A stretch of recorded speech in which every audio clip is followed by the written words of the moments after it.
पृथ्वी सौरमंडल में सूर्य से तीसरा ग्रह है और एकमात्र खगोलीय वस्तु है जो जीवन को आश्रय देने के लिए जाना जाता है।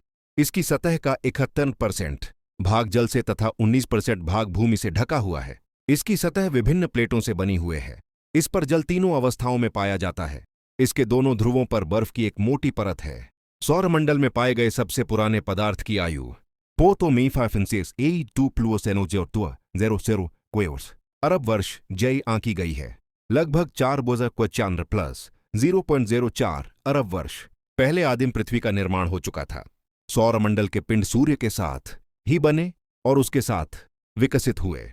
सिद्धांत रूप में एक सौर निहारिका गुरुत्वीय संकुचन के कारण एक आणविक बादल से एक क्षेत्र अलग करती है जो घूमने लगती है और छपटी होकर एक परितारकीय डिस्क सर्कमस्टेलर डिस्क बनाती है।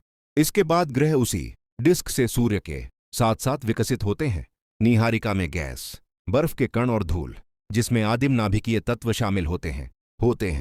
निहारिका सिद्धांत के अनुसार ग्रहाणु प्लैनेटिसिमल्स अभिवृद्धि एक्रीशन की प्रक्रिया से बने। अनुमान है कि आदिम पृथ्वी को बनने में लगभग 70 से 100 मिलियन वर्ष लगे होंगे।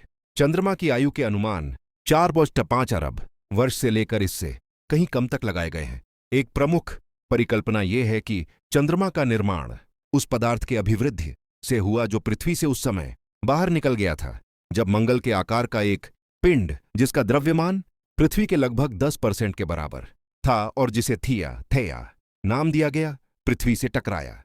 ये टक्कर तिरछी ग्लांसिंग ब्लो थी जिससे उसका कुछ द्रव्यमान पृथ्वी में मिल गया।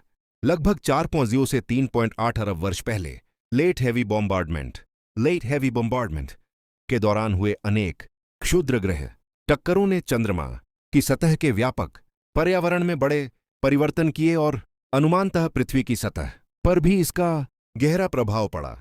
यह वीडियो केवल मनोरंजन ही नहीं बल्कि प्रेरणा और जानकारी से भी जुड़ा है। अगर आपको वीडियो अच्छा लगे तो लाइक, शेयर, सब्सक्राइब जरूर करें।